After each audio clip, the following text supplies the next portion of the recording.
আমাদের গ্রামের ছেলে শহরে গিয়ে পড়ালেখা করে, আর সে খুব ভালো ছাত্র শুনেছি, অনেক টাকা যে স্কুলে পড়ে অনেক টাকা মাইনে দেয়। তা সেই ছেলের সাথে আজকে আমরা কথা বলবো, কিছু জিজ্ঞাসা করবো। এই শুনতে পাচ্ছ? হ্যাঁ, বলি কবে এসছো বাড়িতে? এই তো এক সপ্তাহ ধরলো বাড়ি আসা। এক সপ্তাহ? তা ওখানে পড়ালেখা কেমন হচ্ছে, ভালো না খারাপ? ভালো হচ্ছে। বাহ, তাহলে এখন 12ই পড়া হচ্ছে তো নাকি? ইয়েস। ও, তা এখন সন্ধ্যাবেলা এখানে কি করছে এখানে?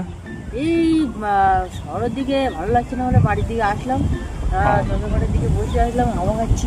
ও, ওদিকে গরম বলে এখানে ঠান্ডা, ওখানে হাওয়া খাওয়া হয় না নাকি? না, ও, তা ওখানে তুমি 12 ক্লাসে পড়ো, 12-এ পড়ো? ও, তা ভালোই তো লেখাপড়া করছো শুনছি, অনেক দামি স্কুলে পড়ছো, লাখ লাখ টাকা মাসে তো মাইনে দিতে হয় সে জানি, কিন্তু কেমন পড়ালেখা করছো তো কিছু ইংরেজি ধরবো? কিরম বলছো? ধরবো, ইংরেজি ধরবো? হ্যাঁ বলো। আচ্ছা, আমার একটা গরু আছে, এর ইংরেজি কি হবে? আমার একটা 2000 years later. বলো। এটা তো সহজ।